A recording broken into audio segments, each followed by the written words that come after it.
Paano nga ba magbayad ng Meralco bills natin gamit ang Maya application sa ating mobile phone? So okay guys, ang unyo nyo gagawin is punta lang kayo sa Maya application. At once na nandito na kayo sa inyong Maya homepage, so dito hanapin nyo yung bills. So pag hindi nyo dito nakita yung bills, tap nyo itong more dito at scroll down nyo and punta kayo sa may shop and play. So dito makikita nyo yung bills. Okay, tap nyo yung bills at dito sa pay bills, punta lang kayo dito sa may electric utility. Tap nyo yung electric utility at search nyo dyan or scroll down nyo at hanapin nyo yung Meralco. So alphabetically naman yan, scroll down nyo lang para makita nyo yung Meralco yan. Tap natin yung Meralco at dito pagka tap nyo ng Meralco may makita kayo dyan na customer account number. So enter nyo lang dito yung customer account number or CAN na makikita nyo sa inyong bill. Okay, ito guys, siya So ito, yan. Makikita nyo yung customer account number ito. Enter lang natin itong number na to dito tapos enter natin yung amount. Exact amount dapat. So ang ating babayaran is 3,204.83 centavos. Okay, exact amount pati yung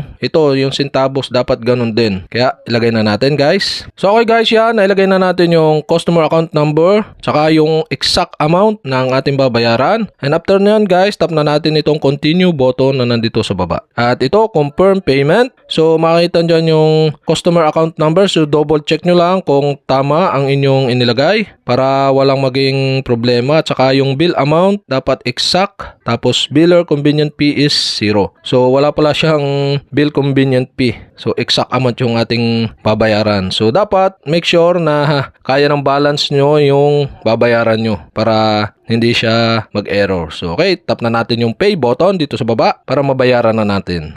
Yan guys, pay using my wallet. So may balance tayong 3,900. So kayang-kaya siyang bayaran, 3,200 o may matitira pa tayo. So tap na natin yung continue button dito sa baba. At confirm payment. So confirm natin kung tama ba yung ating babayaran, 3,204. Pay using my wallet. Tap na natin itong pay now button sa baba. Okay, payment successful, view receipt. So okay, ito may naglagay na bills payment successful na. Pwede nating i-view yung receipt. Tap natin itong view receipt. At yan, makita natin dito yung bill reference number natin. So mahalaga ito guys, pwede yung screenshot. So ating screenshot siya for the save ng ating payment.